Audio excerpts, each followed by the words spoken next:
Bueno, perfecto. Entonces, siendo ya las 8:07, vamos a dar inicio a la charla. Quiero darle muy buenas noches a todos. Tenemos en este momento estén conectados por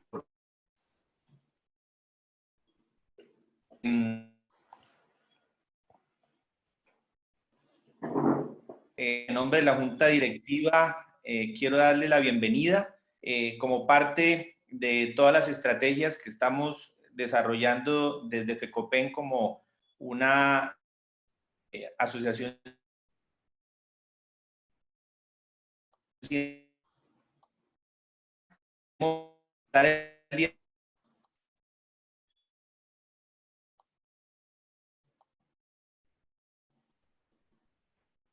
es médico cirujano, magíster en epidemiología, coordinador del Comité de Infecciones del Centro Médico Imbanaco en la ciudad de Cali.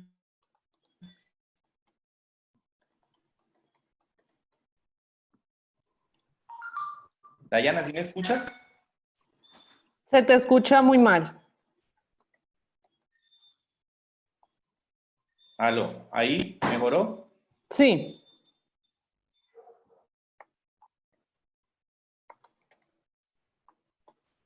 En el SARS-CoV-2 es un tema bastante importante para todos y quizás es una de las, de las actividades que más inquieta en este momento como prestadores del servicio de salud. Entonces, la gentileza que ha tenido para esta conferencia y quiero pedirle el favor a todos que desactivemos las cámaras, que la transmisión sea de mucha mejor calidad y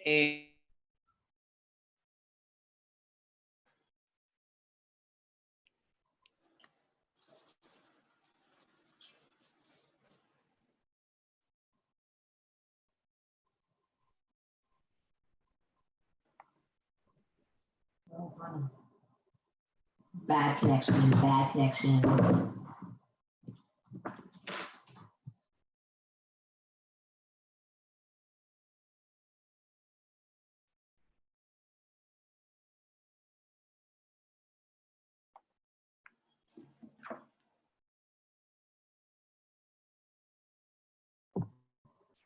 Hola, buenas noches. Yo creo que perdimos al doctor Darío, que tiene como mala la conexión. Doctora Diana, ¿usted me escucha? Sí, perfecto, Cristian. ¿Empezamos? Sí, esa soy yo, escribiéndote por chat que iniciemos. Muchísimas gracias pues por aceptar la invitación. La idea es que por favor apaguemos las cámaras y silenciemos los micrófonos. Las preguntas que tengamos las vamos haciendo por chat, yo las estoy anotando y al final pues de tu charla las resolveremos. Listo. Listo, perfecto. Bueno, buenas noches para todos. Un gusto estar con ustedes. Voy a compartir la pantalla. Permítanme un segundo.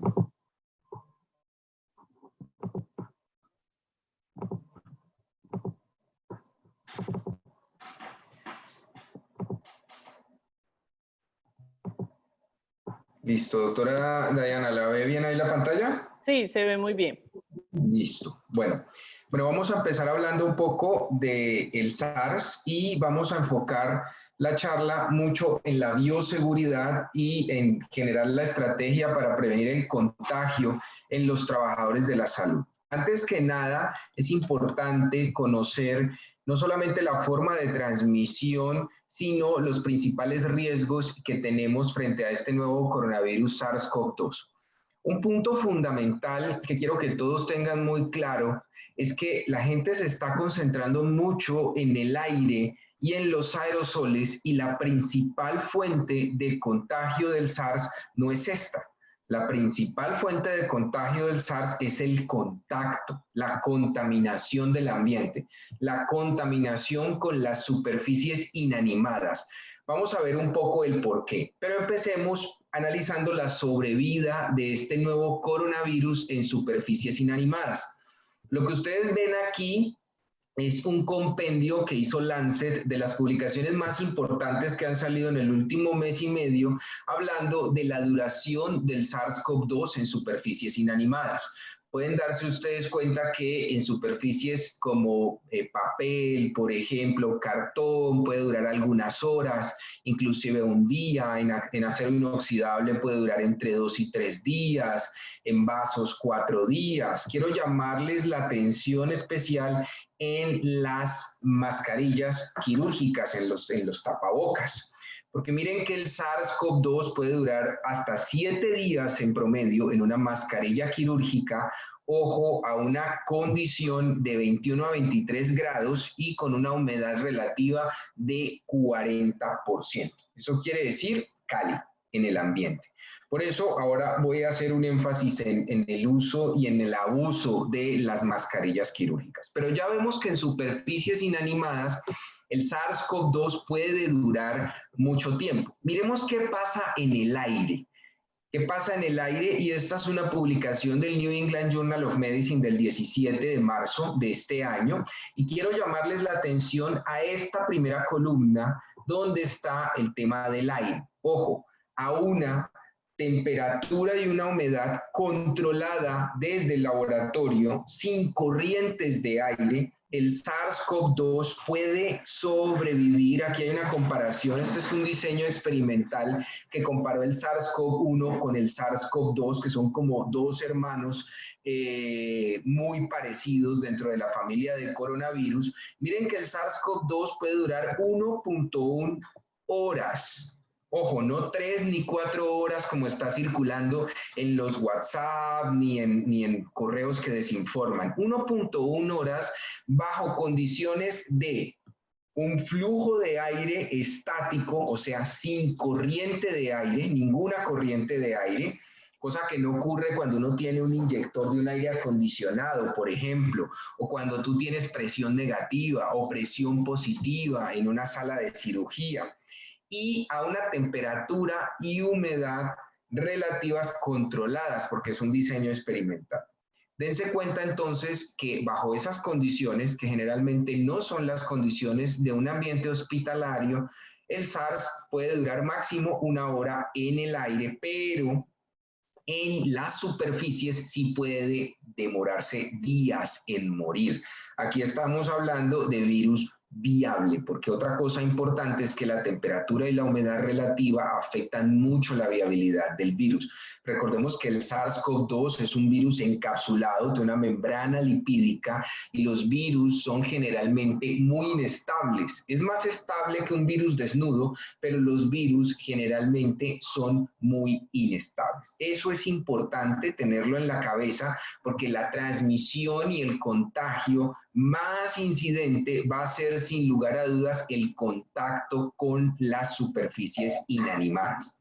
Hay varios experimentos al respecto. Les recomiendo un video que está circulando en YouTube, un video experimental de los asiáticos que dura 20 minutos y ellos hacen diferentes esquemas de gente tosiendo, gente hablando y muestran cómo, y esta es la teoría de las microgotas, la gente que habla menos de 50 centímetros de uno puede generar algo de aerosoles que fácilmente con una corriente de aire se van al piso. Esto tiene toda la plausibilidad biológica del mundo en coronavirus porque los coronavirus necesitan las gotas como mecanismo de transmisión en los pacientes sintomáticos que tosen o expectoran. ¿Qué significa eso? Que un paciente puede contagiarte bajo dos dinámicas diferentes. La primera es la tos o el estornudo, porque a través de las gotas, él no solamente puede llegar directamente a tu boca, a tu nariz y tus ojos, sino que adicionalmente va a contaminar el ambiente alrededor. ¿Por qué es importante tener en cuenta eso? Porque esa es la transmisión de los sintomáticos. El asintomático, ojo, no te va a contagiar respirando. Esto no es tuberculosis. Si tú respiras al lado de una persona asintomática, esa persona no tiene carga viral suficiente para contagiarte respirando y no está tosiendo porque no tiene síntomas. Esto no es tuberculosis. ¿Cómo contagia a esa persona? A través del contacto. porque esa persona se va a tocar la cara, se va a tocar la nariz, la boca, los ojos y después va a tocar superficies. Y cada vez que se toque va a aumentar la concentración de viriones que tiene en su mano. Entonces, el asintomático transmite por contacto, no por el aire. El sintomático transmite con gotas, tosiendo o expectorando y tocando superficies inanimadas, tosiendo o estornudando. Entonces, partiendo de esa dinámica de transmisión, por favor no olvidemos que la clave del contagio es el contacto, no es el aire. Y soy muy enfático en esto porque es que todo el mundo tiene al aire en la cabeza y el aire no es el mecanismo más efectivo de transmisión, es el contacto. Vamos a ir hablando un poco de cómo se da este contagio, pero aquí hay que recalcar que si el contacto es lo más importante, la manera de frenar la transmisión va a ser, sin lugar a dudas, la higiene de manos, el uso del alcohol glicerinado. Recuerden, el alcohol glicerinado es alcohol al 70% o más, el alcohol al 70% es virucida y también es bactericida y fungicida, va perfectamente a atacar a los virus lipídicos como el coronavirus y va a acabar con ellos en pocos segundos. Si usted quiere frenar el contagio, tanto de los sintomáticos como la de los asintomáticos, usted debe frenar la transmisión. Yo puedo estar contaminado de coronavirus desde aquí para abajo, que si yo en ningún momento me toco la cara, no hay forma de que el coronavirus pueda entrar. Ojo, esto no es ébola. El coronavirus no puede vencer el estrato córneo de la piel. No va a poder pasar por aquí. Si tú te puntas de coronavirus la mano, simplemente con la fricción con el alcohol glicerinado vas a tener. Y eso es un punto importante porque la higiene de manos, que no solo es la herramienta fundamental para disminuir las infecciones cruzadas en un hospital, también disminuye hasta el 50% de las probabilidades de contagio con virus respiratorios, incluyendo coronavirus, no está teniendo el papel tan trascendental que debería tener en un momento como estos y en una pandemia. Este es un metaanálisis de varios estudios publicados en la literatura que muestra la eficacia de hacerse higiene de manos en transmisión cruzada de virus. Miren aquí en el metaanálisis, quiero que miren el diamante, la medida final, en la cual podemos observar, de acuerdo al odds ratio, la medida de asociación estadística y su intervalo de confianza, que no toca el valor de la nulidad, es estadísticamente significativo, cómo la higiene de manos puede proteger hasta en un 50% el contagio en términos de virus. Este hace parte de una revisión sistemática y metaanálisis que salió hace ya bastante tiempito, antes de esta pandemia, y les voy a mostrar ahora otra revisión sistemática de Cochrane que es mucho más actualizada, pero esto se sabe desde hace muchísimo tiempo.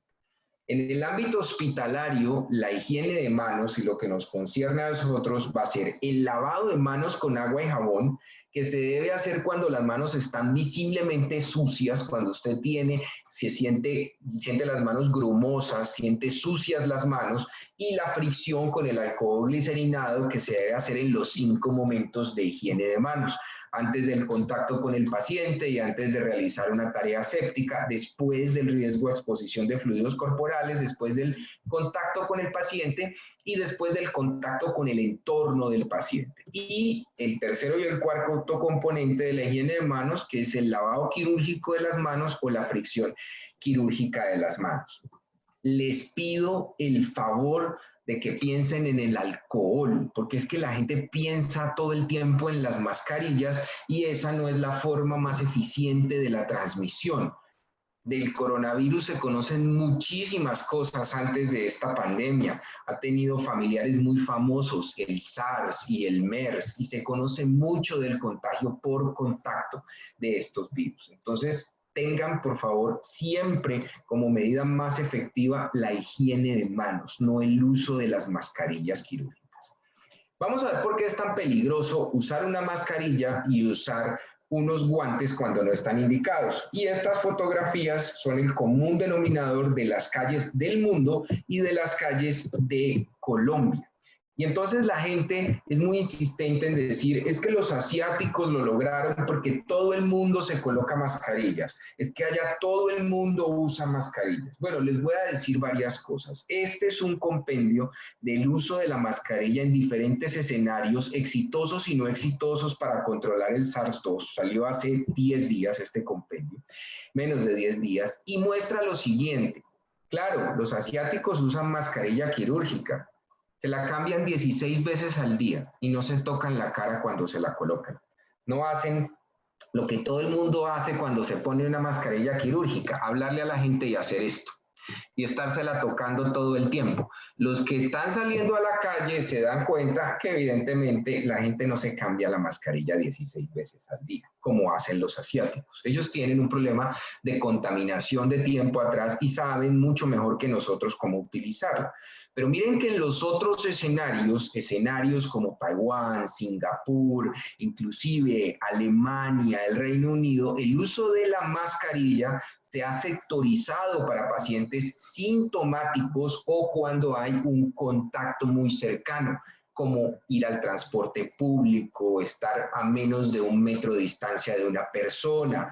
Y es en ese escenario donde la mascarilla quirúrgica puede aportar algo. Entonces, para todos aquellos que piensan por esa gráfica que se hizo viral en WhatsApp de gente con mascarilla y la curva baja y gente sin mascarilla y un pico grande de contagio, tienen que leer los otros estrategias que se utilizaron, que el aislamiento social, entre otras cosas, fue la medida más efectiva que tuvieron ellos para frenar la transmisión, evidentemente porque si no hay contacto, no hay contagio.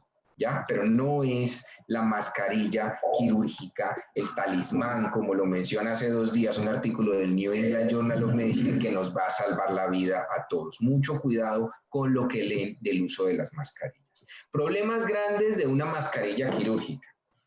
Si usted no está tosiendo ni expectorando, que es como debería usted usar la mascarilla, y usted se pone la mascarilla, lo primero que va a pasar es que usted va a estar tocándose la cara todo el tiempo.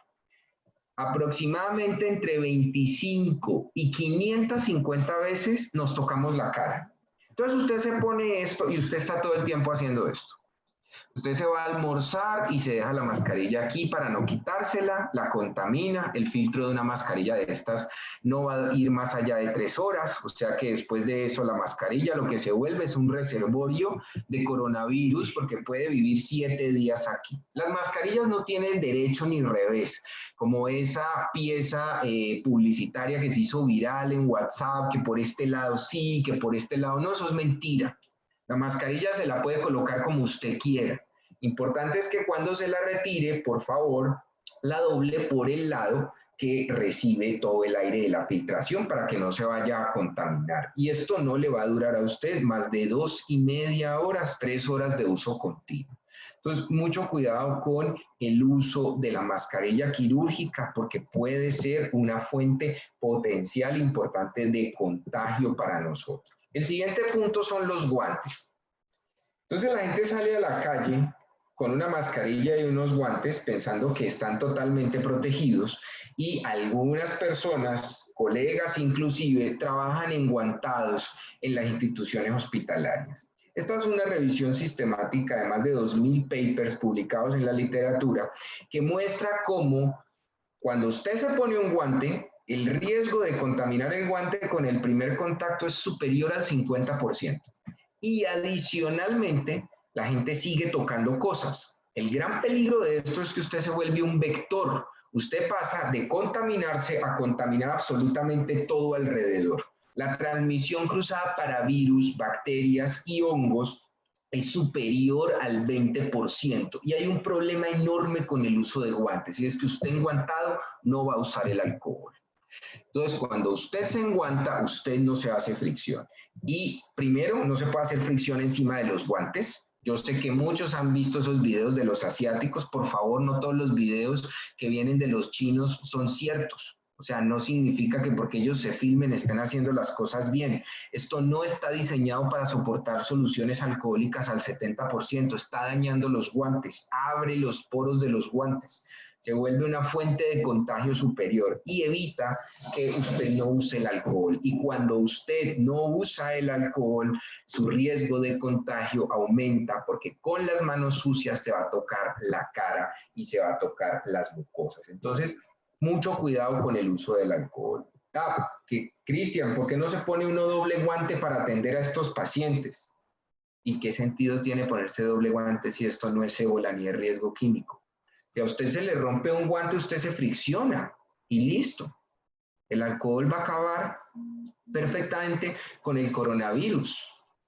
Pero si usted va a operar a un paciente y se coloca 3 pares de guantes, pues dudo mucho que la habilidad quirúrgica que usted tenga vaya a ser la misma, porque evidentemente los guantes van a empezar a estorbarle. ¿Cuándo uno puede ponerse doble guantes en esta situación en casos sospechosos o confirmados de coronavirus? Cuando usted está intubando, reanimando, porque muchas veces usted va a hacer cambio de guantes y en ese momento, recuerden, el guante empieza a volverse un vector para empezar a tocar todo. Es en esas situaciones, pero no a favor de uno como trabajador de la salud, sino a favor de no contaminar más el ambiente. Lo que les voy a mostrar ahora de los criterios de los casos sospechosos y las estrategias para aislamiento hacen parte de nuestra guía institucional y de una guía que hicimos en conjunto con ginecología y obstetricia con el doctor Guerrero aquí en el Centro Médico en Banaco, donde hay muchas de estas pautas que establecimos para el manejo no solamente de las pacientes atendidas por el servicio de ginecología y obstetricia, sino en general de los pacientes. Tienen algunas variaciones dependiendo del tipo de pacientes y la localización, pero se basan en los aislamientos que voy a mostrar a continuación y los criterios definidos de qué es o no es un caso sospechoso. Y aquí viene un punto importante. El hecho de que estemos en fase de mitigación en este país no significa que todos los pacientes sean sospechosos hasta que no se demuestre lo contrario. Eso tenemos que sacárnoslo de la cabeza. No, pero es que, Cristian, yo no sé si un paciente ha estado en contacto con un caso sospechoso o confirmado, entonces tengo que manejarlo todo como sospechoso y entonces se nos olvidó la clínica de lo que es un criterio para un caso sospechoso. Pero es que los asintomáticos transmiten, y no te vas a hacer higiene de manos cada vez que toques un paciente. Pues porque si no te la estabas haciendo, pues ahí no solo se te va a pegar el SARS, se te van a pegar una cantidad de cosas más. Lo que pasa es que el SARS es el popular en este momento. Pero ojo, los pacientes deben ser definidos bajo criterios. Y un caso sospechoso es un caso sospechoso bajo unos criterios específicos. Eso tienen que tenerlo ustedes dentro de su panorama, porque volver todos los pacientes sospechosos implica hacer una cantidad de cosas y sobre todo en ginecología y obstetricia, y en obstetricia fundamentalmente, que van a implicar unas consecuencias graves para madre e hijo, sobre todo en términos de aislamiento. Entonces no podemos volver todos los casos sospechosos porque estemos en fase de mitigación. Si usted tiene un paciente con el criterio 1 y 2, probablemente el ministerio va a cambiar estos criterios y va a quitar el nexo epidemiológico, que es lo que ustedes ven allí. Quiere decir un paciente que tenga sintomatología de un cuadro respiratorio con o sin fiebre. Probablemente el ministerio cambie el nexo, pero el nexo epidemiológico en este momento todavía funciona. Haber estado en contacto estrecho con un paciente confirmado o haber estado en contacto estrecho o haber estado por fuera del país en los últimos 14 días, cosas que empiezan ya a cambiar por el tema de la cuarentena del confinamiento. O si usted tiene un paciente que tiene un cuadro súbito de menos de 10 días de evolución de tos con dificultad respiratoria que requiera hospitalización, como una infección respiratoria aguda grave, que es un criterio 3 que no necesita nexo epidemiológico, o un paciente que muera con una infección respiratoria aguda grave cuya etiología se desconozca, o un asintomático que sea contacto estrecho de un caso COVID-19 confirmado. Pero no es que la señora vive al lado de otra pariente que tiene un hijo que estuvo con unos sospechosos. No, por favor, confirmen el nexo epidemiológico, porque es que el aislamiento con estos pacientes es muy importante tenerlo presente, y si usted va a aislar y a cambiar todo un protocolo, usted tiene que asegurarse de que el paciente sea sospechoso. Entonces, el criterio 5, que son los asintomáticos, deben tener contacto estrecho con un paciente COVID positivo. Y el aislamiento que soporta a los coronavirus SARS-CoV-2 son las precauciones por contacto y las precauciones por gotas. Estos lineamientos son lineamientos adoptados de la Organización Mundial de la Salud y la Organización Panamericana de la Salud. Y ahora vamos a ver que en gotas hay una particularidad especial, pero yo les quiero mostrar de dónde vienen estos lineamientos, porque antes del año 2003 los coronavirus se aislaban solamente por gotas, no se aislaban por contacto. Entonces les quiero mostrar algo de cómo se cambió el aislamiento desde ese momento. Esto no es una cosa nueva, no es que se esté implementando un nuevo aislamiento. Los aislamientos existen desde hace más de 20 años y tienen una plausibilidad biológica importante que se ha demostrado con el tiempo. Esta es una revisión sistemática en la cual se fundamentan las precauciones por contacto y por gotas para virus respiratorios, coronavirus y virus sincitial respiratorio e influenza inclusive. Miren ustedes que las medidas que vamos a aplicar ahora, los elementos de protección personal que vamos a discutir, tienen evidencia científica de que funcionan y protegen entre un 50 hasta casi un 90% del contagio. Este fue un estudio que cambió muchas de las cosas de los aislamientos. Se hizo con el hermano gemelo del SARS-CoV-2, el SARS-CoV-1, este que generó los brotes en Asia en el 2003 y en Toronto también. Este estudio del 2003 fue publicado en Lancet. Es un estudio de casos y controles donde con trabajadores de la salud infectados, se concluyó que las precauciones por contacto y las precauciones por gotas eran suficientes y se encontró que no habían diferencias estadísticamente significativas en el uso de las mascarillas para evitar el contagio en trabajadores de la salud. ¿Qué significa esto? Que aquí dieron el peso a las precauciones por contacto, mostrando cómo el contacto era inclusive más importante que la vía aérea para coronavirus. Eso está desde el 2003. Desde el 2003 sabemos eso. Por esa razón, los coronavirus se aíslan por contacto y se aíslan por gotas. Entonces, miremos las precauciones por contacto. Las precauciones por contacto tienen que ver directamente con tocar y con contaminarse. O sea que los pilares de las precauciones por contacto son los guantes y es la bata. La bata puede ser una bata de tela cuando yo no voy a tener secreciones o fluidos, pero una bata impermeable cuando hay secreciones o fluidos, y muy importante que las batas sean manga larga. Eso es muy importante, que cubran hasta la muñeca para que puedan empatar con el guante.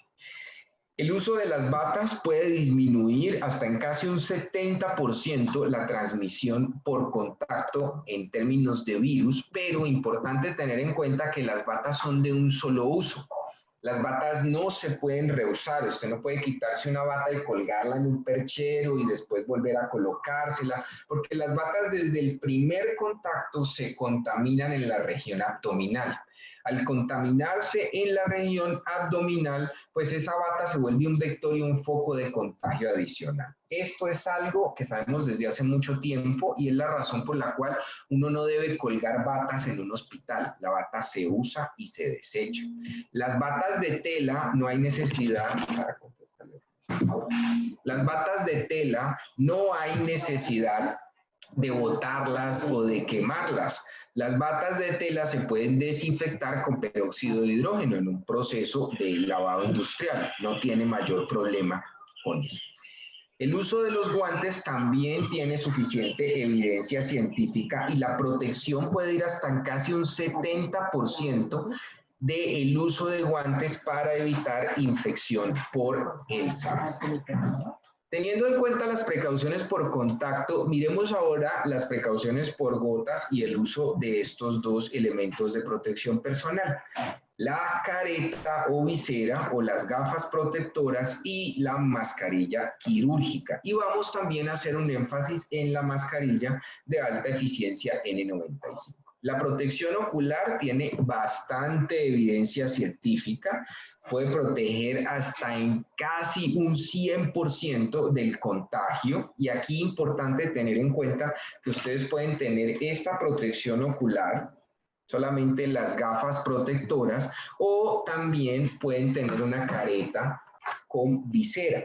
¿Cuál es la ventaja de la careta con visera? La ventaja es que la careta va a proteger toda la superficie de tu cara. Miren que si uno se coloca una mascarilla quirúrgica y se coloca una careta, las secreciones o fluidos pueden contaminarte la mascarilla. Pero si tú te pones una visera, pues aquí vas a proteger la mascarilla.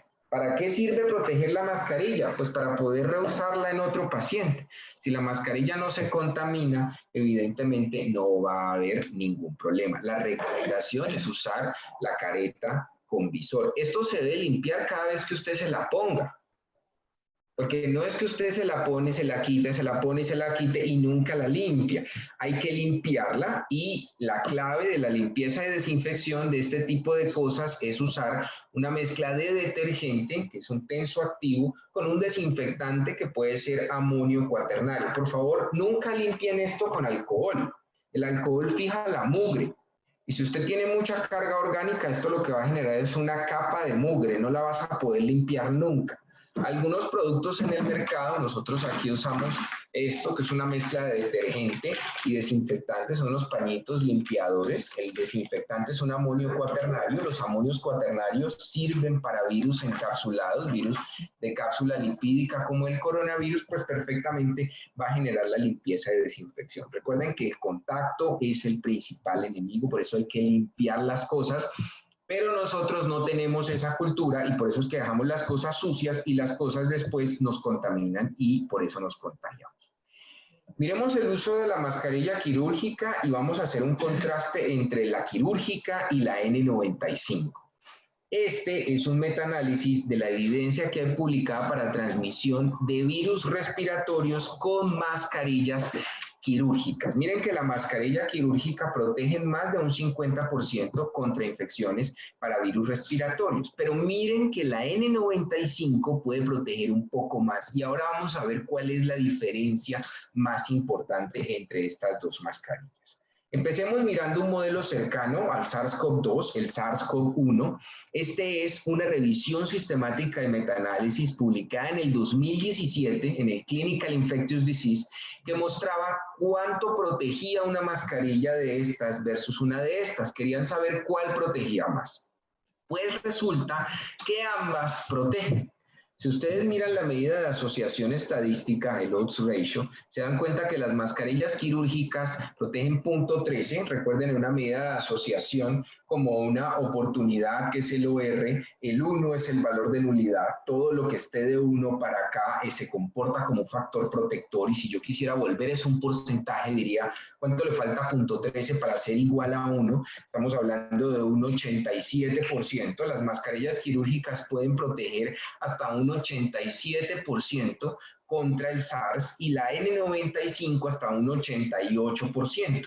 Cuando uno mira los intervalos de confianza, el 95% es si yo repito el estudio un determinado número de veces, voy a tener un 95% de chance de que mi medida de asociación caiga entre esos dos números. Miren que en el peor de los escenarios, la mascarilla quirúrgica puede proteger hasta en un 38% y la N95 hasta un 74%. Ninguno de los intervalos de confianza toca el valor nulo, o sea que ambas mascarillas les sirven.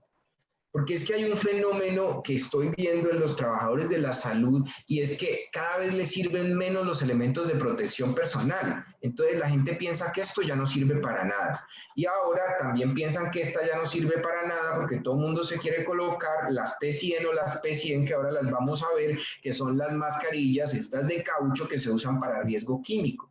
Esto tiene evidencia desde hace mucho tiempo. Por eso es que la gente las ha utilizado para prevención y control de infecciones desde hace más de 10 años.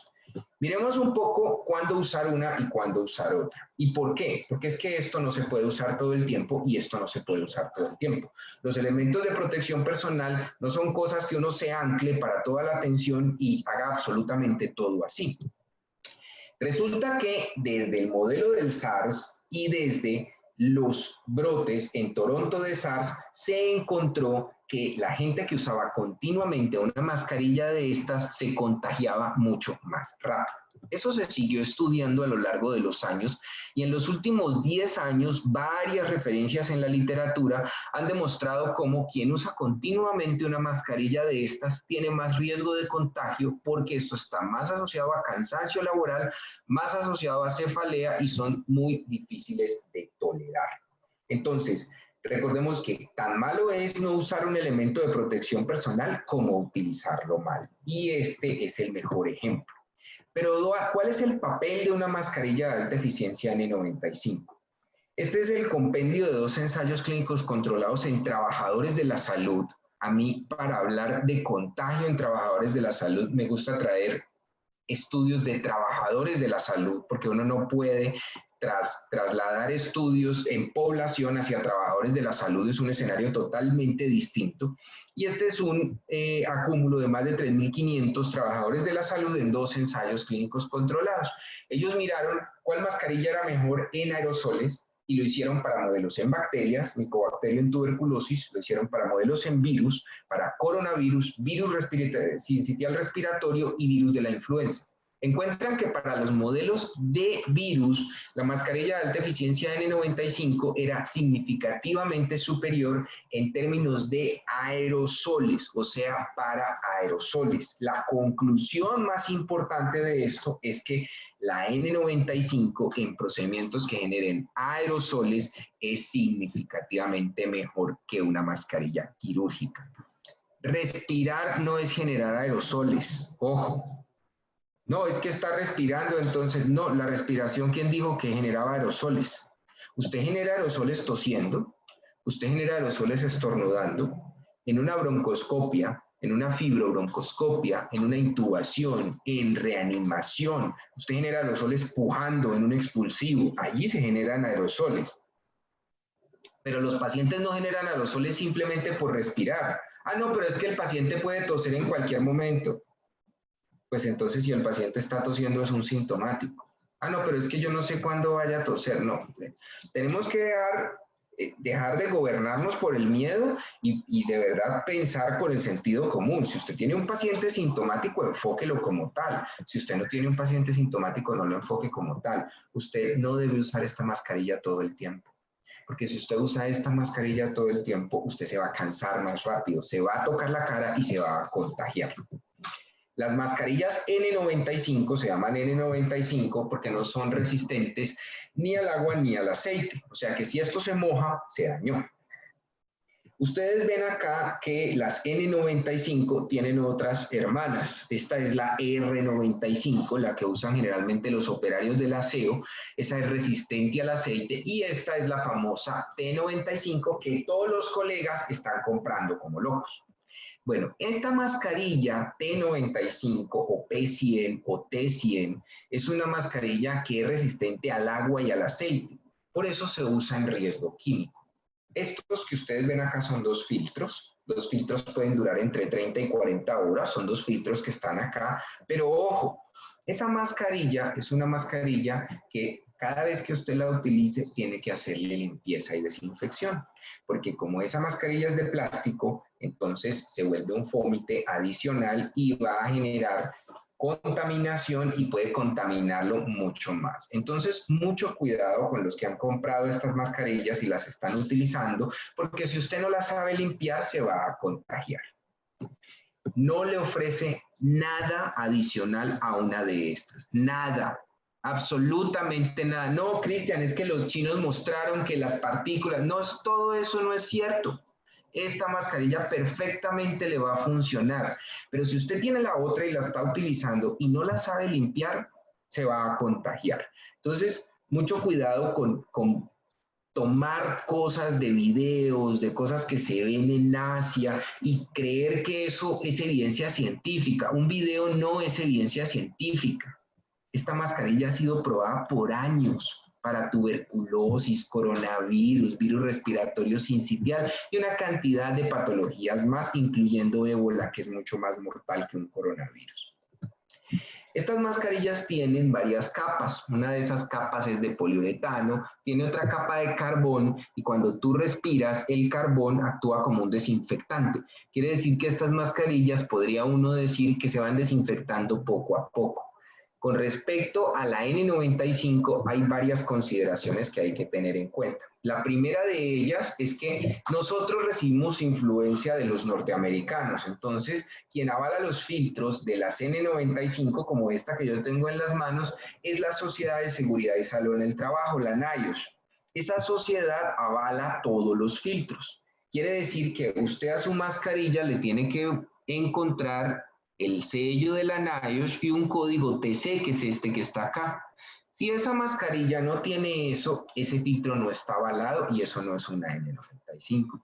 Ah, no, Cristian, es que hay unas de carbón, pero no están avaladas por la NIOSH. Eso no es una N95. Ah, es que si yo me pongo 3 tapabocas, ya tengo una N95. Eso no es una N95.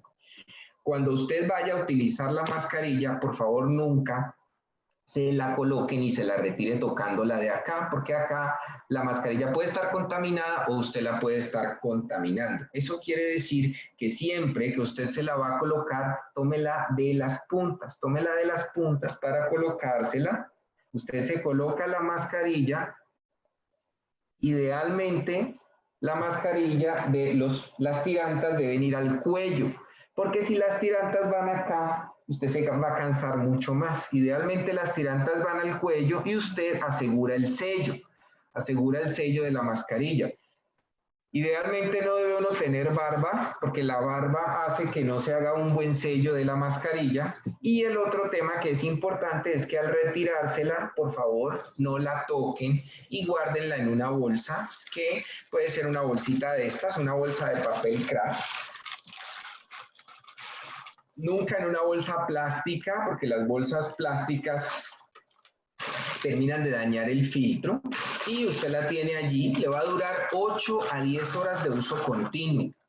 Uso continuo es que usted se la colocó, si usted estuvo en una cirugía 4 horas, pues le quedan 5 horas de vida a la mascarilla de alta eficiencia de N95. No la doblen, porque si la doblan dañan el filtro, ni la marquen con Charpic por acá, porque así también dañan el filtro. Por favor, no se pongan una mascarilla encima de la otra.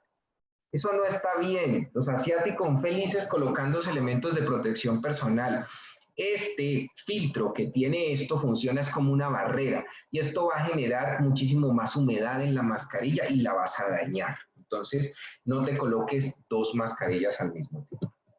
Ah, Cristian, pero es que lo que pasa es que los europeos no recomiendan la N95. Ellos recomiendan la FFP2 o la FFP3.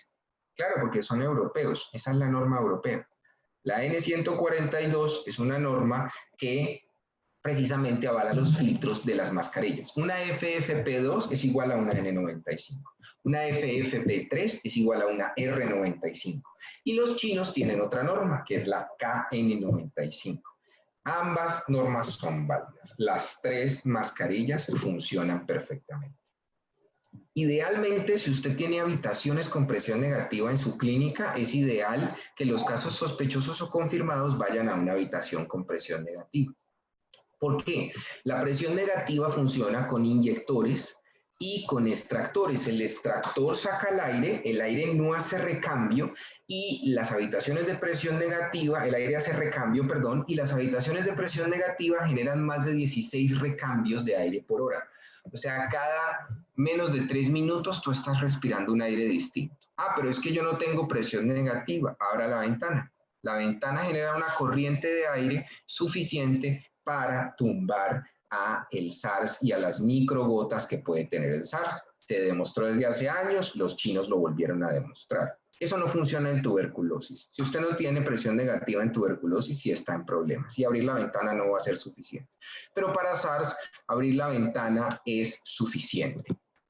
Equipos de protección individual. Ah, es que hemos visto que los chinos usan los overoles. Eso. Un equipo de protección individual, ellos se colocan esto todo el tiempo, se ponen 3 de estos, 4 batas encima. Bueno, primero, el equipo de protección individual hace parte de los protocolos de riesgo químico desde 1980. Esto no es nuevo. En ébola es el único en riesgo biológico donde se ha estudiado el equipo de protección individual, no en SARS. Y contrario a lo que todo el mundo piensa, no sé por qué la gente asocia ponerse esto con vía aérea. Esto sirve es precisamente para evitar el contagio por contacto. Un equipo de protección individual es un overall, se llama overall porque lo cubre a uno absolutamente todo. Y es como si tuvieras una bata que te estuviera cubriendo todo. Es de tela laminada o de tela impermeable. ¿Cuándo funciona un equipo de protección individual? Cuando hay hacinamiento. Entonces, la primera condición es hacinamiento. Cuando usted tiene tanta gente que la carga orgánica es demasiado y usted no puede evitar contaminar su uniforme o contaminarse, en ese momento uno se coloca un equipo de protección individual. Ojo, usted no se lo quita y se lo coloque cada vez que va a haber un paciente, usted se lo pone y así se queda vestido. Y evidentemente tiene que usar una mascarilla de alta eficiencia N95, un par de guantes y una careta con visor. El protocolo de colocación de equipo de protección individual es muy diametralmente distinto al del ébola. Entonces, si usted se lo está colocando y se está colocando cinta para colocarse los guantes, se pone doble par de guantes y nunca se quita estos guantes, lo está haciendo mal. Porque en equipo de protección individual y SARS uno se tiene que quitar los guantes para friccionarse todo el tiempo. Lo que pasa es que te funciona como una segunda piel. Otra situación para usar equipo de protección individual adicional al hacinamiento, una cirugía en un caso sospechoso o en un caso positivo. ¿Por qué razón? Porque en un caso, pero con criterio, ¿no? No porque yo lo volví sospechoso mientras subía. Con criterio. Un caso sospechoso o un caso positivo en una cirugía genera muchas secreciones o fluidos. Por esas secreciones o esos fluidos, imagínense una cesárea, por ejemplo, una cirugía por una fractura de cadera, por ejemplo. Entonces, por eso es que uno se viste con un equipo de protección individual. Un expulsivo, hablando de las pacientes en ginecología y obstetricia. En un expulsivo hay muchas secreciones o fluidos. Para una sospechosa o una confirmada, idealmente debes tener un equipo de protección individual. Pero para el control del trabajo de parto, no deberías tenerlo porque para eso te vas a colocar tu bata, tus guantes, tu mascarilla quirúrgica y tu visor.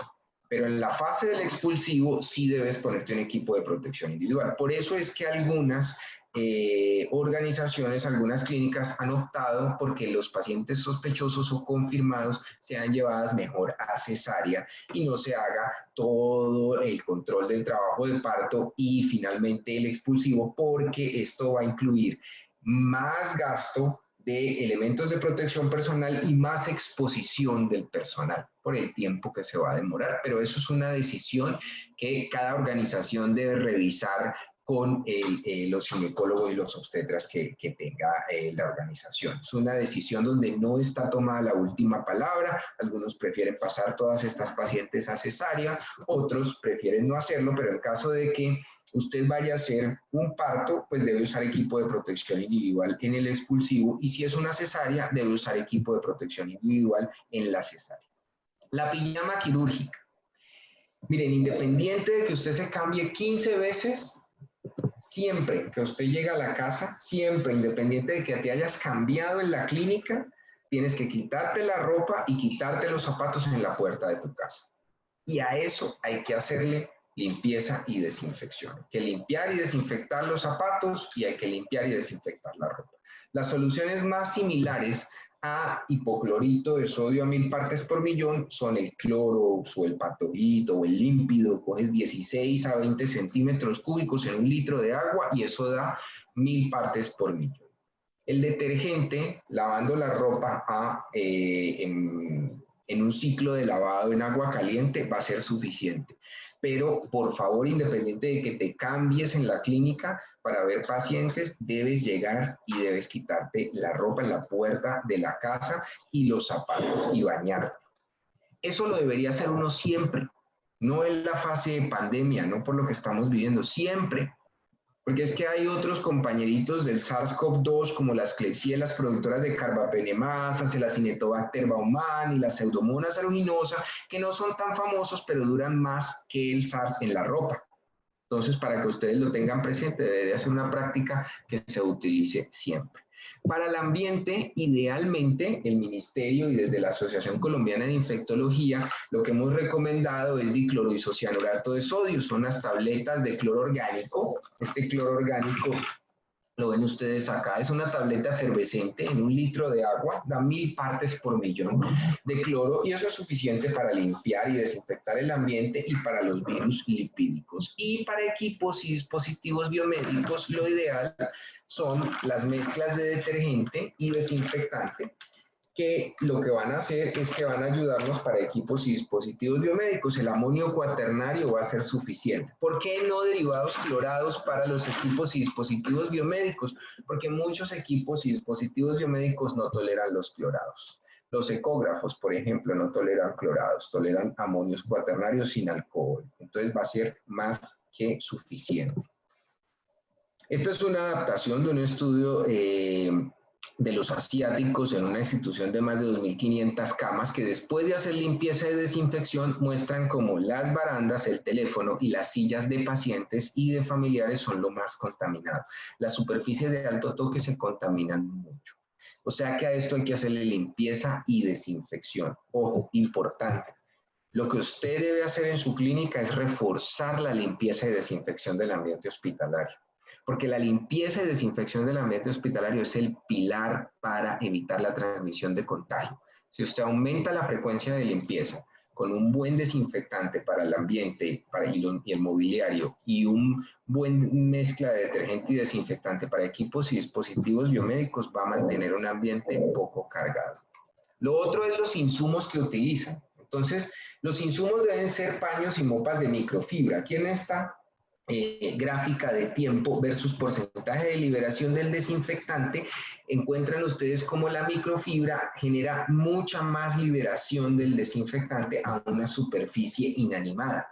Por eso las microfibras debe ser lo que uno utiliza. Esto no se puede hacer ya, esto lo hacen muchas clínicas, que usted coja los retazos de lo que le sobró a usted, de una bata de estas, de las batas con rotas de la clínica y vuelva esos trapos para limpiar y desinfectar. Eso no se puede hacer. Tampoco se puede hacer esto. Usted no puede coger los insumos y limpiarlos y desinfectarlos ahí en el tarrito con agua, porque eso genera transmisión cruzada. Esto hay que hacerlo en un proceso de lavado industrial, en una lavandería industrial. Eso no es por la pandemia, eso son buenas prácticas de limpieza y desinfección del ambiente hospitalario.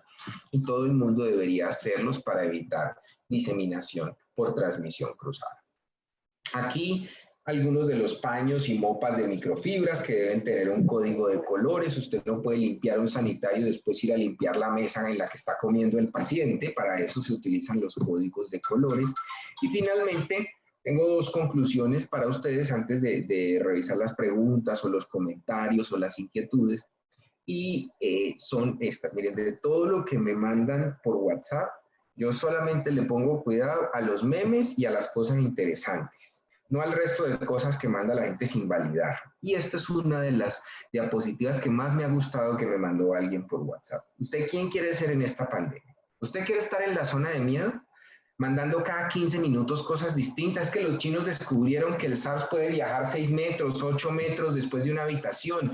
Es que el SARS se encuentra en los pacientes hasta 35 días después y entonces ya todos entramos en pánico. Es que, claro, los asintomáticos transmiten, pero espere, valide la información que usted está recibiendo. Usted no puede simplemente creer que porque leyó el abstract de un artículo que no entendió, pues usted ya tiene la verdad absoluta y puede cambiar un protocolo y entonces vamos a cambiar los protocolos de los hospitales cada 20, 30 minutos. O usted está en la zona de aprendizaje, donde usted recibe información y dice, venga, no, un momento, vamos a mirar esto, vamos a contrastar esto con la evidencia que hay en la literatura. Vamos a ver si es que todo el mundo puede tomar hidroxicloroquina o es que realmente los estudios son malísimos y no tienes grupo control. Vamos a ver qué le puedo yo dar a un paciente o me voy a ir de una a la farmacia a comprar lo primero que leí que funcionaba. No, ojo con lo que están leyendo. o usted está en una zona de crecimiento. La zona de crecimiento es donde yo quisiera que todo el mundo estuviera. Donde usted dice, esto es mi oficio, esto es lo que yo sé, yo voy a poner el talento que sé al servicio de la gente que la necesita. El ejército que tiene este país para luchar contra el SARS-CoV-2 somos nosotros, no hay nadie más. Somos nosotros. Absolutamente nadie más puede trabajar en esto, sino nosotros que le estamos dando la cara a esto. Entonces, nosotros tenemos que estar en esa zona de crecimiento. Y el segundo punto es que si usted empieza a ver a todo el mundo como sospechoso y a usar como loco los elementos de protección personal, va a terminar atendiendo a los pacientes con bolsas y con tarros de agua cuando no tenga más elementos de protección personal en su clínica. Bueno, muchísimas gracias por la atención. Yo creo que podemos dar espacio para preguntas o comentarios o leer algunas preguntas. ¿Sí? Cristian, muchísimas gracias por tu excelente conferencia. En nombre de FECOPEN, de toda su junta directiva y de todos sus afiliados, pues te damos nuestro agradecimiento por asistir. Tenemos varias preguntas que voy a ir resolviendo. Hay algunas repetidas, entonces, bueno, trataré de que podamos resolver todas las que nos enviaron. Vamos con las primeras preguntas. Dice, ¿el jabón tiene el mismo efecto del alcohol glicerinado, dado que el alcohol glicerinado produce mucha resequedad? Digamos que es importante tener en cuenta que el jabón va a necesitar un poco más de tiempo de contacto. El jabón va a necesitar unos minutos más de tiempo de contacto, pero efectivamente el jabón produce una ozonización en la membrana lipídica del coronavirus, entonces funciona. ¿Cuál es el problema? El problema es que tú no puedes estarte lavando las manos cada vez que toques a un paciente, porque entonces el jabón va a jugar en contra tuya y vas a hacerle más daño al estrato córneo de la piel. Por esa razón es que se prefiere usar el alcohol en los 5 momentos de higiene de manos y el jabón solamente cuando tus manos estén visiblemente sucias, porque va a ser peor. Ahora, si tú dices, no, pues es que yo me voy a lavar las manos todo el tiempo. Miren, en un turno normal, una persona asistencial debería friccionarse más de 150 veces las manos para poder tener una adherencia cercana al 100%. Usted no se va a lavar las manos 160 veces en un turno.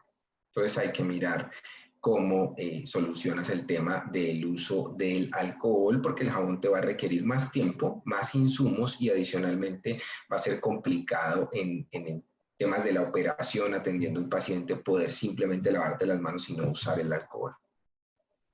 Perfecto. La segunda pregunta es, ¿el uso de hipoclorito de sodio podría ser efectivo? Sí, efectivamente los clorados funcionan. El problema del hipoclorito de sodio es en el ambiente hospitalario, el hipoclorito de sodio puede generar corrosión. Y adicionalmente las concentraciones, todo el mundo preparaba hipoclorito de sodio por chorritos, entonces tú en el chorrito no puedes saber a cuántas partes por millón lo tienes, pero es un clorado y los clorados son desinfectantes de alto nivel. El dicloroisocianato de sodio, que son estas tabletas que les mostré, se vuelve ácido hipocloroso en el agua y pues es mucho más fácil de manejar y tiene el mismo espectro. Ok. Nos preguntan, ¿cómo se desinfecta la mascarilla P100? Ok. Para desinfectar una mascarilla de esas, primero tienes que desarmarla, o sea, tienes que quitarle los filtros y después tienes que desinfectarla con una mezcla de tensoactivos, detergentes y un desinfectante que puede ser un amonio cuaternario. Ah, pero es que yo no tengo estos Saniclean Wipes, yo no tengo Saniclean Wipes. Te tocaría enjabonar la mascarilla primero, porque recuerden que lo que no se limpia bien no se va a poder desinfectar. Entonces te tocaría lavar la mascarilla con agua y jabón y después de esto usar un desinfectante. Ese desinfectante puede ser alcohol. Estoy hablando si no tienes un amonio cuaternario. Echarle alcohol de entrada sin lavarla está mal, porque vas a fijar la mugre de la mascarilla, ¿ya? Perfecto. No sé si nos quiera repetir de pronto el nombre de los pañitos, porque de hecho es una de las preguntas que viene más adelante. De pronto... Mire, estos pañitos, esto es una mezcla de tensoactivo, amonio cuaternario, se llaman Saniclean Wipes.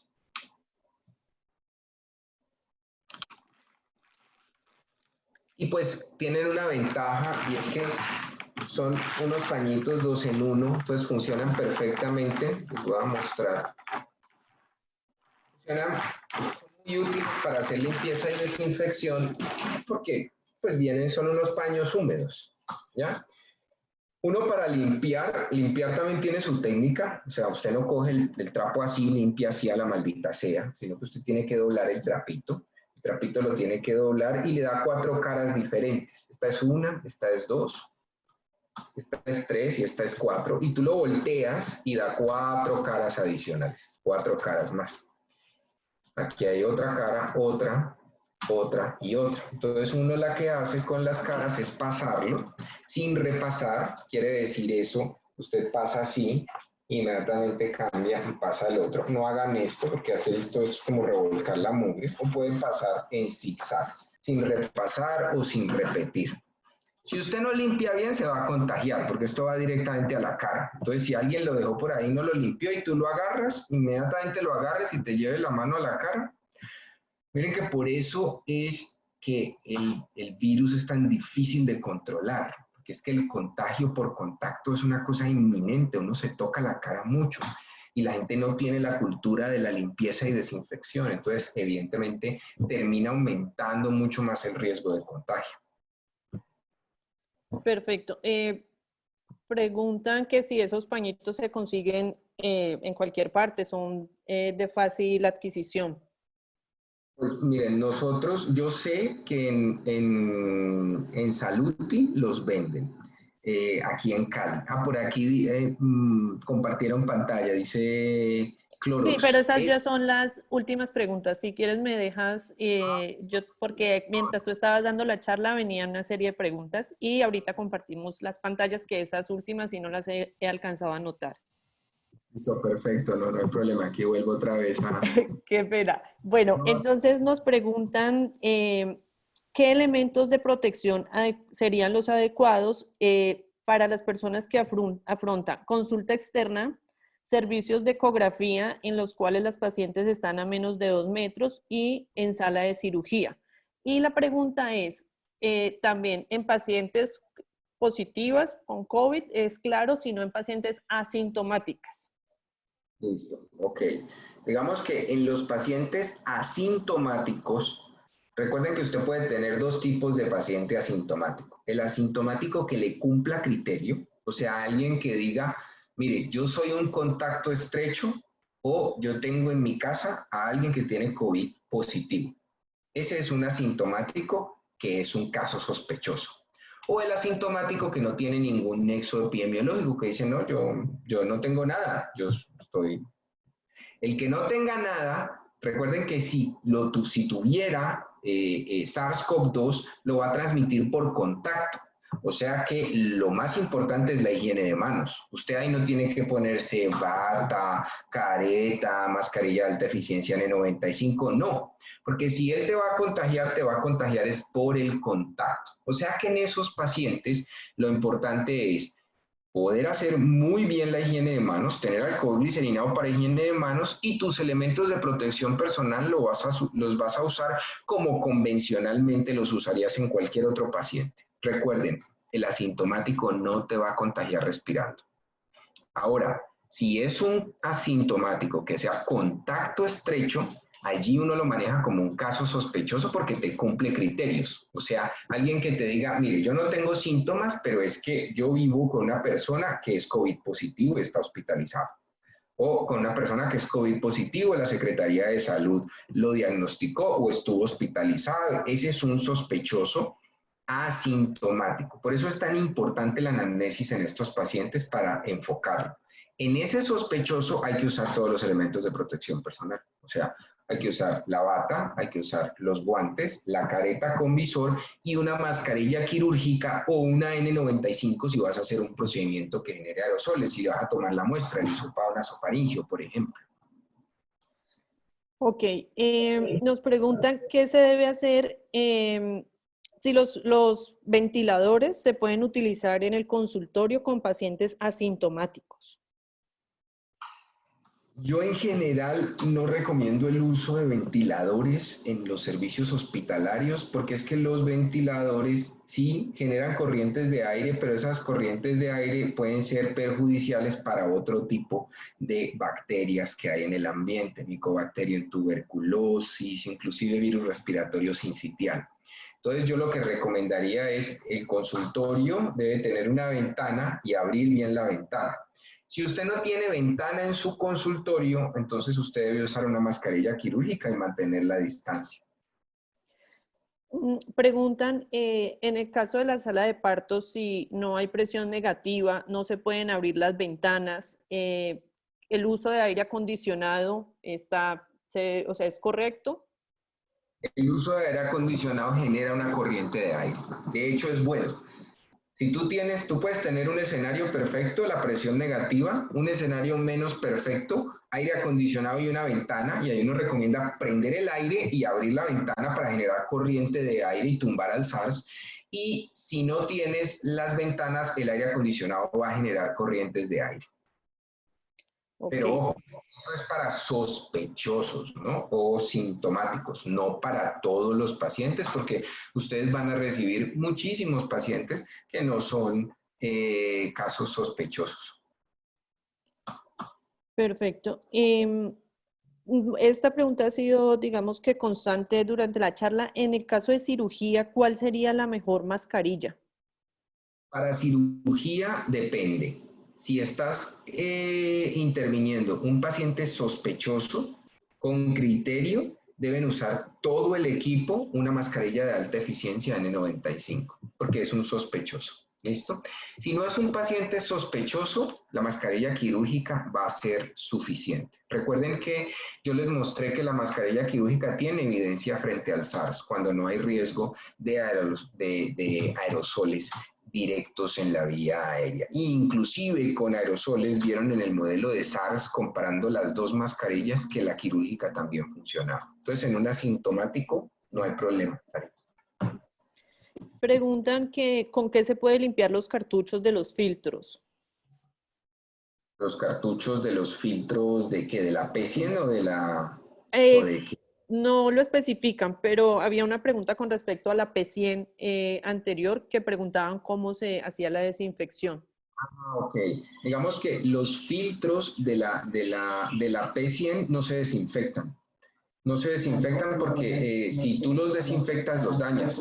Esos filtros se quedan allí y ellos tienen una vida media entre 30 y 40 horas y después de eso hay que botarlos, ¿no? Ok. ¿El humo que se expulsa durante la incisión en cirugía del electrocauterio pudiera ser contagioso? No. No se ha encontrado cargas virales elevadas en ninguna otra vía que no sea la vía aérea. O sea que ni eso, ni por ejemplo, cirugía mínimamente invasiva, laparoscopia, va a generar carga viral suficiente para infectar a alguien. No está demostrado. En las salas de atención de parto y cesárea, ¿deberían utilizar el overol en pacientes asintomáticas debido a que nos encontramos en la fase de mitigación? No. Si tu paciente no cumple criterios, ustedes no deben usar el overol. Recuerden que el overol genera más contagio. Está demostrado en ébola. Los trabajadores de la salud que más se contagiaron en ébola se contagiaban quitándose el overol, porque es realmente difícil quitárselo. Eso sin tener en cuenta que después de los primeros 20 minutos que lo lleves puesto, el calor es insoportable y que no te lo puedes quitar. Sobre todo si tú ya decidiste ponértelo, te vas a quedar con el puesto en tu turno hasta que se acabe el turno. Entonces, para un paciente que no es sospechoso, no vale la pena usar un equipo de protección individual, un overol, porque lo que vas a generar es más riesgo de que te puedas contagiar por contacto. Okay. Nos preguntan con respecto al área de ecografía, ¿cómo sería la limpieza de los transductores en ecografía transabdominal? Digamos que muchos de los transductores toleran los amonios sin alcohol. Entonces, creo que la desinfección debería ser con un desinfectante a base de amonio sin alcohol, pero algunos transductores en su ficha técnica explican con qué se debe hacer la limpieza y desinfección. Entonces, lo que les recomendaría allí es mirar la ficha técnica del fabricante para que no se vayan a tirar el transductor y pierdan la garantía. Recuerden que el coronavirus es susceptible a desinfectantes de nivel intermedio. No estamos hablando no estamos hablando ni de un Mycobacterium tuberculosis, ni estamos hablando de un Clostridium difficile. Estamos hablando de un coronavirus. Un desinfectantes intermedios pueden funcionar. La vida media, ¿cuál sería la vida media de la N95? En caso de que la utilicemos, ¿se puede guardar en la bolsa de papel y reutilizarse?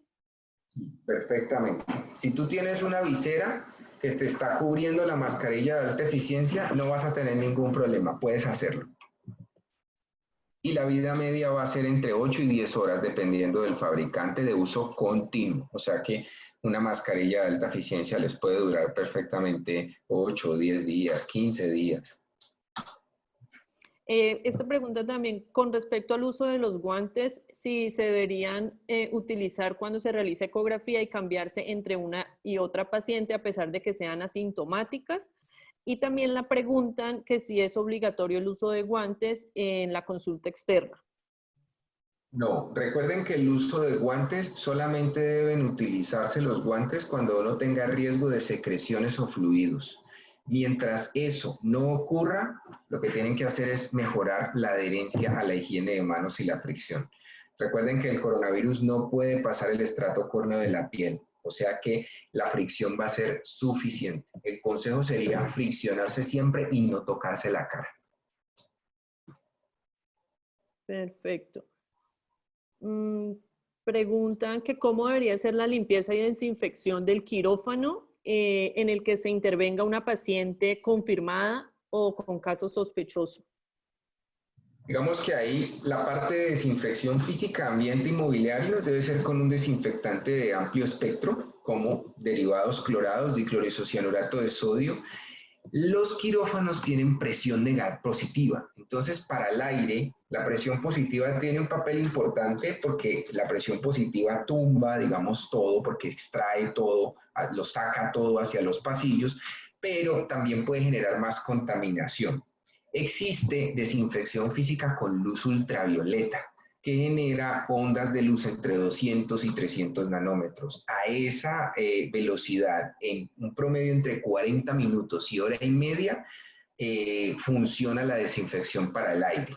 O sea que, digamos que los quirófanos se pueden desinfectar con dicloroisocianurato de sodio. Si yo quisiera asegurarme de que el aire está totalmente desinfectado, puedo poner estos filtros de luz ultravioleta en los extractores del aire o tener las lámparas de luz ultravioleta que están disponibles en el país y las puede dejar uno entre 40 minutos, una hora y media y van a desinfectarte el aire. Preguntan que si el visor homemade hecho en casa con acetatos sirve. Claro que sí. Eso sí, hay que limpiarlo y desinfectarlo siempre. Mientras lo limpies y lo desinfectes siempre, va a servir porque es una barrera física. Perfecto. Estoy aquí viendo ya las últimas preguntas porque esas sí no las alcancé. ¿El uso de protector facial permite el no uso de las monogafas? De acuerdo.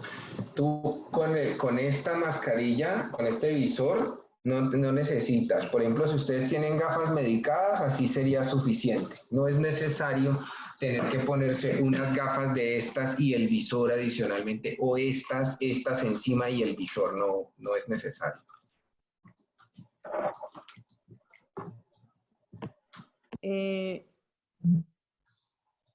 Nos preguntan, bueno, creo que para las ecografías, esta es una pregunta que ha salido varias veces. En cuanto a la realización de las ecografías, ¿cuáles serían los elementos de protección personal que se recomiendan?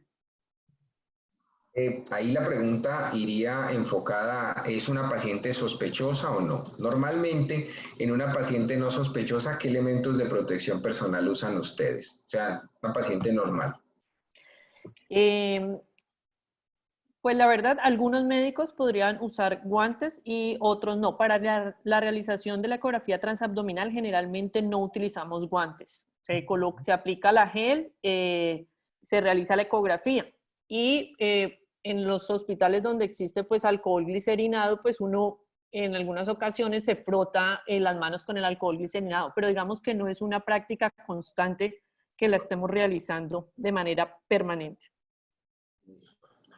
Yo para una paciente asintomática, o sea, una que no sea sospechosa, que no cumpla criterios, o sea, alguien que no te llegue tosiendo con un cuadro gripal, que una paciente normalita, el alcohol glicerinado sería suficiente. Si algunas personas prefieren usar guantes, recuerden siempre que el uso de guantes aumenta el riesgo de que no te fricciones. O sea que si vas a usar guantes, siempre tienes que friccionarte antes y después. Si usted no tiene alcohol y tiene guantes, salga corriendo a buscar el alcohol, porque esto funciona mucho más que los guantes. Ya si es una paciente sintomática o una paciente que cumpla con algún criterio, que sea un caso sospechoso, tendrías que usar todo. Bata, guantes, mascarilla quirúrgica y una visera. Preguntan, ¿cuánto tiempo se podría estar en contacto con una paciente COVID positiva durante el trabajo de parto? Y si debe utilizar otro traje adicional para la atención del parto. Durante el trabajo de parto va a bastar con la bata antifluidos, los guantes, la mascarilla quirúrgica y la visera. Pero en la fase de expulsivo sí tienen que colocarse equipo de protección individual. Mascarilla de alta eficiencia N95, guantes. Idealmente, miren que a ustedes les puede pasar lo mismo que ocurre cuando uno maneja un cadáver de un paciente positivo. Puede ser que ustedes requieran cambio de guante. Ahí valdría la pena ponerse 2 pares de guantes. ¿Por qué? Porque si unos guantes se llegan a contaminar mucho, uno podría quitárselos y seguir con los otros. Inclusive podrían quitarse los otros, friccionarse las manos y volverse a enguantar, ¿ya? Pero para la fase del expulsivo sí tendrían que usar equipo de protección individual. Durante el control del trabajo de parto no habría necesidad, pero sí tienen que usar todos los elementos de protección personal, ¿no? Sospechosa o confirmada con criterios, no todas las pacientes. Ok. Preguntan que si se recomienda tener varias mascarillas N95 e ir intercambiándolas día a día. Lo discutimos hace cuántos, ahorita como unos 15 o 20 Sí. días. Tenemos el turno con Sara de los cambios de turno, sí, porque los italianos y ¿a quién más habíamos visto? Creo que en Alemania también lo estaban haciendo, que las cambiaban, que porque ellas con la luz se desinfectaban. No, eso no es cierto. ¿Yo qué recomiendo? A mí me parece que eso va a generar puede generar más contagio porque dejas la mascarilla por ahí, alguien la puede utilizar. Entonces la recomendación con las mascarillas sería no, que fueran individuales y que las tuvieras tú, la usaras hasta que su vida media se acabe. También hay un punto importante, es que algunas personas han tratado de esterilizarlas o reesterilizarlas. De todos esos estudios, el más serio es uno de la Universidad de Duke, donde ellos usan peróxido de hidrógeno para desinfectarlas, pero es una máquina de peróxido de hidrógeno que genera vapor de peróxido de hidrógeno. Nosotros ensayamos metiéndolas, las autoclavamos, las metimos a esterilizarlas con peróxido de hidrógeno y óxido de etileno y no funciona porque el sello se daña. Entonces ya después que te la vuelves a colocar, te van a quedar vacíos o te van a quedar huecos y no va a sellar bien. Entonces yo no recomiendo reesterilizarlas, salvo que tengas la desinfección física o tengas la máquina de peróxido, que podría ser una opción, pues los de Duke lo patentaron y lo publicaron, de hecho, en el New England, entonces podría funcionar. Bueno, Cristian, pues la verdad que veo aquí como las preguntas muy repetidas. La marca de los pañitos, de pronto nosotros la escribimos, hoy luego nos regala una fotico. Preguntan, ¿las caretas realizadas con impresión 3D sirven como barreras protectoras? ¿Se pueden limpiar? Sí. Sí, perfectamente pueden servir. Si se pueden limpiar y no son de material poroso, perfectamente pueden servir. El tema es que se pueda limpiar. Si no se puede limpiar y desinfectar o son de material poroso, no va a ser más complicado, ¿no? Ok. Bueno, Cristian, yo creo que, ahora vienen un mundo de preguntas. Dice, ¿cuánto tiempo permanece el virus en un paciente que ha fallecido? Bueno, en los pacientes fallecidos no está muy claro, pero hay algo importante y es que no funcionan como en ébola. En ébola los cadáveres son más peligrosos que el paciente vivo. Aquí no parece ser así. De todas maneras, por tratarse de una pandemia y ante el desconocimiento de no saber qué tanto la carga viral puede durar ahí y seguirse replicando, estos pacientes se embalan en el menor tiempo posible. Se embalan en doble bolsa y no se les desinvade nunca. O sea, no se extúan, ni se cambian, ni se les quitan los catéteres, sino que se envuelven en la sábana, en una primera bolsa, se limpia, desinfecta con alcohol, una segunda bolsa, se limpia, desinfecta con alcohol, y las bolsas deben tener una densidad más o menos, ahorita, deben tener una densidad más o menos entre 150 y 190 micras. Hola, Sara, ¿cómo estás? Ok, preguntan, bueno, esta ya como para terminar. El uso, había una pregunta con respecto a los hombres y la barba, y ahora con respecto a las mujeres, el maquillaje, accesorios en la cara y contacto pues del virus con la piel. Y miren, idealmente los hombres no debemos estar barbados. No debemos estar barbados porque la barba hace que la mascarilla N95 no tenga un buen sello. Algunas teorías han dicho que las barbas pueden servir como un fómite adicional, pero esto no está demostrado. Sí se ha demostrado en otras infecciones bacterianas, pero no en infecciones virales. Entonces, pero sí no funciona la barba con la N95 por el sello. Y con respecto a las mujeres, entre menos cosas tengan, mucho mejor. Porque si usted tiene muchas cosas, usted va a generar más probabilidad de contagio. Ahí voy no solamente por los aretes, los collares grandes, sino inclusive por la misma bata de médico. Porque esa bata de médico es un fómite adicional, es más ropa. Si usted puede estar en una pijama de mayo sin tener otra cosa, muchísimo mejor. Porque entre más cosas tengas, piensa que son más cosas que vas a tocarte, más cosas que después vas a tener que limpiar y desinfectar, y más cosas que pueden ser un vector para el contagio. Perfecto. Y ya la última pregunta, las pacientes que llegan a la consulta externa o incluso a ecografía con guantes, la recomendación de nosotros como personal de salud sería que se los retiren y desecharlos. Quítenselos. Quítenselos y no lo hagan por ellas, háganlo por ustedes. Miren, el ambiente está supremamente contaminado. Pues yo pienso que el ambiente por fuera está muy contaminado. Entonces, si yo, no, perdón un segundo, perdón un momento.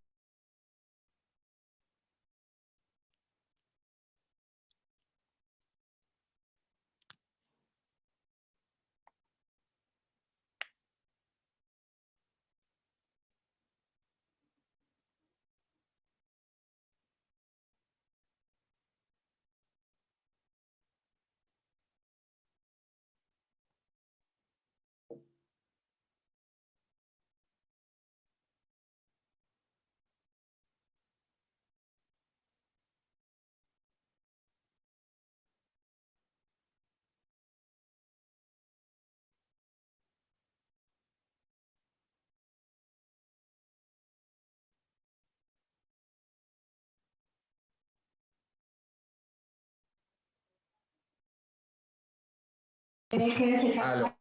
Hola. Sí. No, que es que volver a una videoconferencia. Que estábamos en, perdón. Estábamos en que las pacientes sí se deben retirar los guantes cuando llegan al consultorio o a ecografía. Miren, es muy importante y no es importante para ellas, es para ustedes, porque esa señora que llega enguantada, imagínense la cantidad de contaminación que tienen sus guantes, todo lo que ha tocado antes, y viene a tocarles el consultorio a ustedes. viene a tocarlo todo, a darle la mano, a tocarse la cara, a tocarle las paredes. Entonces, antes de que esa señora entre, hay que desenguantarla y decirle, por favor, fricciónese, y si no tienen alcohol, por favor, lávese. Yo, de hecho, le diría, lávese las manos y después fricciónese las manos. Porque el riesgo no es la señora, el riesgo es para ustedes porque ella viene de la calle. Recuerden que el virus no se concentra en los hospitales, el virus está en todas partes, ¿ya? Y por lo menos los hospitales se limpian y se desinfectan, pero ¿y la calle? Entonces va a ser muchísimo peor esto. Eso para que lo tengan ustedes presente. Perfecto. Cristian, en nombre de FECOPEN, de toda su junta directiva, de todas las personas que estuvieron aquí, muchísimas gracias por tu excelente conferencia. Cantidad de mensajes, pues donde nos mencionan que muy buena tu conferencia, de mucha utilidad. Por tu tiempo, yo sé que has estado muy ocupada en todos estos días, pero muchísimas gracias por sacar ese tiempo para nosotros. Nos han preguntado si pudiéramos colgar la charla en la página web de FECOPEN para algunos médicos que de pronto no pudieron asistir. Ya tú nos dirás o de luego me lo dices. No, yo no le veo ningún problema, tranquilos. Adelante, no hay problema. Perfecto, Cristian. Muchísimas gracias. Tuvimos 500 participantes acá, tuvimos como 60 participantes en Facebook, en Instagram, así que creo que ha sido de mucha utilidad pues toda esta conferencia. Bueno, no, a ustedes por la invitación, doctora, muchísimas gracias y con el mayor de los gustos. Un abrazo para todos, saludos. Chao. Gracias.